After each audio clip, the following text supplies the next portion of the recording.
And welcome once again to the Duct Tape Studios. I'm Jeff McAleer, your host here at the Gaming Gang channel. Thanks for joining me once again. Today, I am going to share my Kickstarter preview of Quebec 1759 50th Anniversary Deluxe Limited Edition. Say that 5 times fast. From Columbia Games. This is designed by Tom Dalglish, Steve Brewster, and Lance Gutteridge, and artwork is provided by Richard Luschek. This game is currently up on Kickstarter. It is for 2 players ages 12 and up, plays in around an hour, and this Kickstarter will run through February 9th. All that said, let's swing on over to the other camera because here I've got the 50th Anniversary Deluxe Limited Edition of Quebec 1759. And from here on out, I will be referring to this as Quebec 1759. A couple of things to mention before we get started. First of all, my friends over at Columbia Games were kind enough to provide me with this review copy, but neither I nor anyone else affiliated with the Gaming Gang has received any other sort of compensation for me to share this Kickstarter preview with you. These days, it's important you know that. And of course, if you follow the Gaming Gang channel, then you already know that I normally do receive financial compensation for sharing Kickstarter videos. That's not the case this time out because Grant Dalglish and I go way back, and I just didn't request any sort of financial compensation for this video. Just letting you know. All right, so let's discuss Quebec 1759. This originally came out in 1972. So this is the 50th Anniversary Deluxe Limited Edition. This is a new print run of that deluxe edition, as far as I understand, because it's 2025. 50 years would have been 1975. You know what I'm trying to say. So this does simulate the Battle of Quebec, which took place during the 7 Years' War, or here in North America, the British colonists called it the French and Indian War. And this was a major turning point of that conflict in North America because the loss of Quebec by the French was a huge blow towards their efforts here in North America. Granted, they still held Montreal, but this was really the beginning of the end when they lost this battle. So this was the first Columbia block war game that ever came out. If you're not overly familiar with the Fog of War block games, essentially you have your units, they're wooden blocks. On one side is a sticker. You'll get a closer look at these in just a moment. But you'll have a sticker on one side, it's blank on the other. The sticker faces the owning player, and the blank side faces the opponent. So in this case, we have got the French side, and then we've got the British side. So the French units are all facing that way. The British units are all facing this way. Give you a better look at this map here. And I do believe the artwork is from Richard Luschek as far as this new board. The artwork is new in this edition. The rules remain the same. And of course, this is a very rules light. This is essentially a gateway war game for many people out there, not only as an introduction to Fog of War block games, but to war games themselves. So this is the area surrounding Quebec. We have 10 different areas here where you can utilize your various different units. We have the British starting off here. They also have 4 naval units. The French are going to set up in these 4 areas here because those are the only places that the British could attack early on in the game because they all start here. So they have to try to jump off in one of these areas here. As far as the production quality, we have got a nice, thick mounted board here. We have a battle board, which I'll get into in a little more detail in just a few moments. This is nice, thick cardstock. The blocks are nice and thick, so all of this is going to hold up very nicely. As far as the rules themselves, The little rule booklet is all of 8 pages in length, and 2 of those pages are actually devoted to strategy and history. So, all in all, just 6 pages of rules, very easy to jump on into. So, as far as the game itself, it is going to take place over 16 campaign rounds or campaign turns. And each turn, each side is going to be able to perform an order. And orders are written down and orders are revealed at the same time. So that's a little bit different than the more modern of the Columbia block war games, where you actually have player turns, you go, I go, you go kind of thing. This has simultaneous orders being written and revealed. So, as far as movement, land movement goes from area to area. So you can travel one adjacent area. So if you had units, say here, they can move into here. If you had units in Abraham, they could move into Saint Foy if you want, or into Sillery, or into Cap Rouge if you'd like. So you would have to write down the number of units, which each block is a unit. Each unit will have a strength number, but it's units as in blocks. So, as an example, I could, as a French player, write down my move as 2 units from Levis to Etchemin. And of course, you can abbreviate that as well. So, that would be a legitimate land move. Now, as far as naval movement, amphibious movement, the French player does not have any naval units on the board, but they can actually move up to 4 units on the St. Laurent here. They cannot move amphibiously here in the basin. We've got 4 naval units for the British, which can each transport 1 land unit, 1 infantry unit for the British here.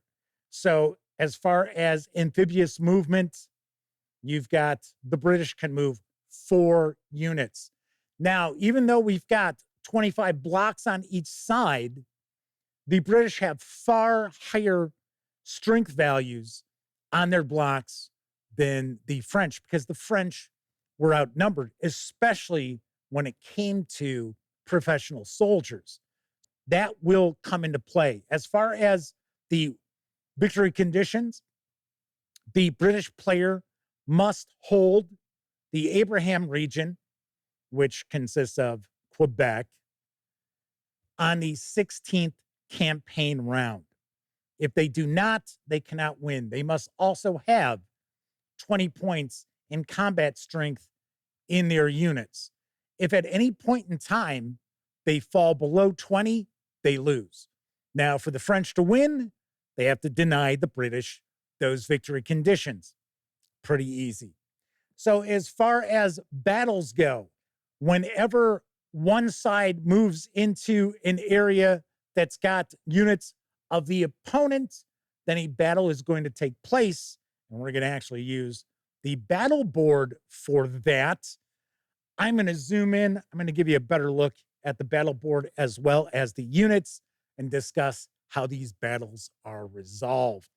All right, as an example, let's say that these were our French defenders and the British attack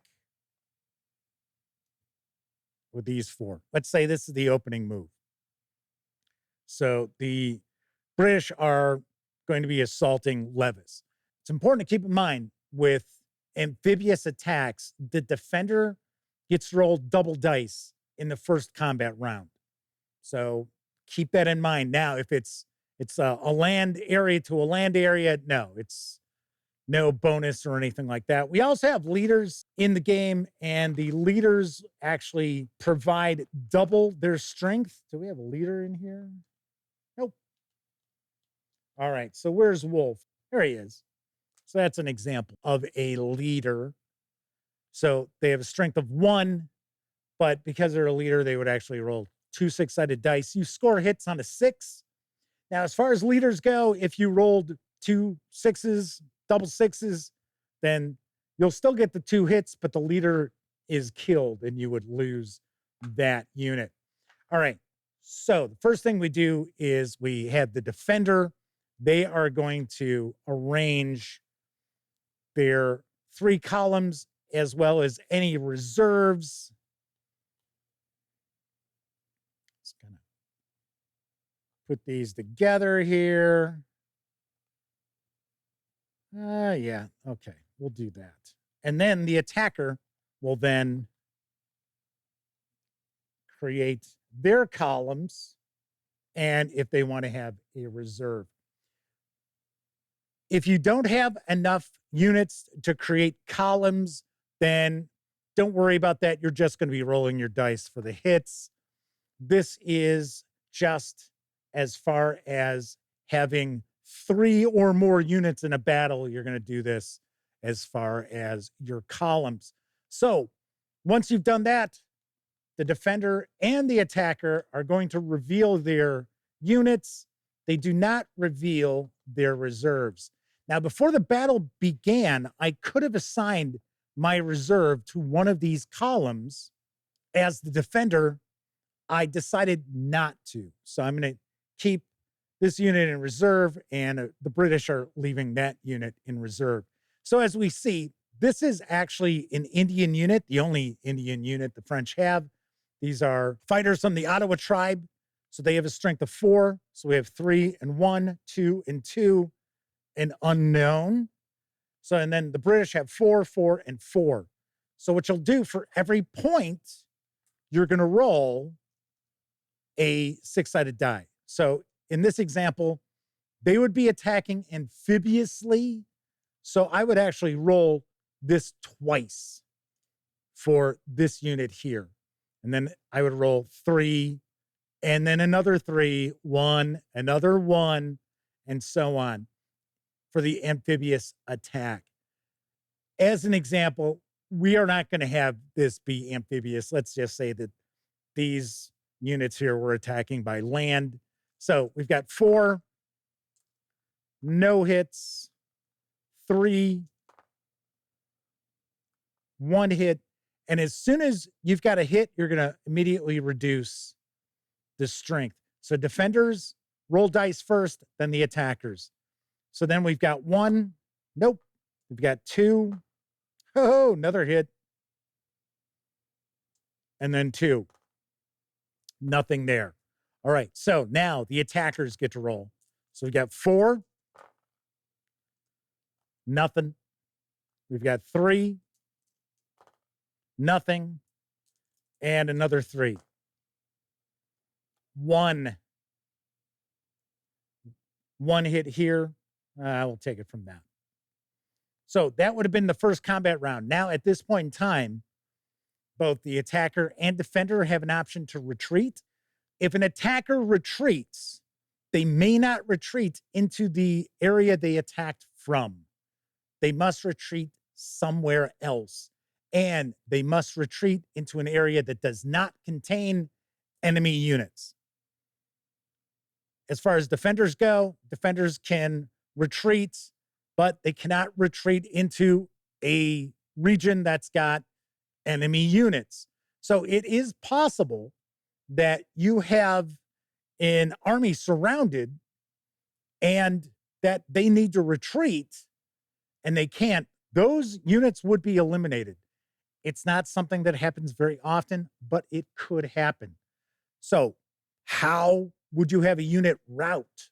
Well, if one of these columns is eliminated, that army immediately routs. So they must retreat. The battle ends. Whoever's left standing holds that territory, and then the attacker or defender has to retreat. Now, as the battle continues, before we move into another round, we can choose to move our reserve into one of the columns. And of course, to do that, we would actually reveal this block and then move them to a column. But at this point in time, looks like there really wouldn't be any need to have any reserves committed yet because these columns are still rather strong. So we'll just roll through one more combat round. So that's a hit.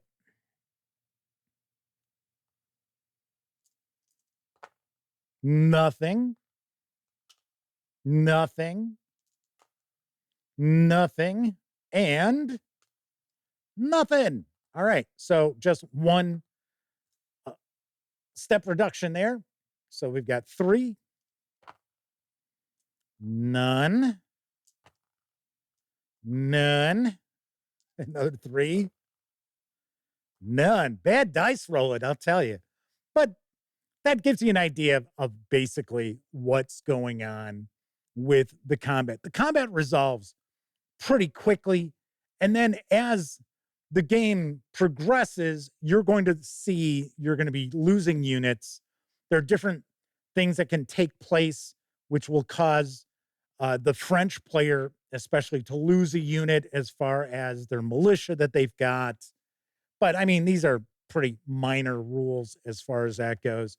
We do have some rules as far as amphibious assaults upriver have a limit of 2 units. Doesn't happen all that often. But as far as the combat goes, that is pretty much the essence of it. Every time you have a battle, you're going to roll that until one side decides to retreat or is forced to retreat. And all in all, that's essentially how you play Quebec 1759 over a period, once again, of 16 campaign rounds. And the British player must hold this area of Abraham, which actually includes Quebec. They must hold Abraham on the 16th campaign turn and still have 20 combat strength available to them in order to win. If they do not, then the French have won. All right, let's swing on over to the other camera so I can share some final thoughts. Should mention that normally I will not give a Kickstarter preview a review score because more often than not, I'm not looking at the finished product. But that's not the case here with Quebec 1759. This is the finished product, so I'm actually going to share a review score in just a couple of moments. But as far as the game itself, my nephew Cameron and I had a lot of fun with this. We played this a few times. I will point out that this is not a heavyweight war game by any stretch of the imagination. In fact, it's a lighter weight Columbia block war game itself. But this does make for a really nice gateway into introducing not only Columbia block war games to someone new to them, but also someone who's completely new to war games also. The game never wears out its welcome. It plays out even the first time you learn how to play, no more than 90 minutes. Once you have a good feel for how the game actually plays out and some strategies you might employ, you're looking at about an hour, maybe a few minutes more than that. Now, I will point out that this is not the sort of game that you're going to be pulling off the shelf to play constantly, simply because there isn't that much to it.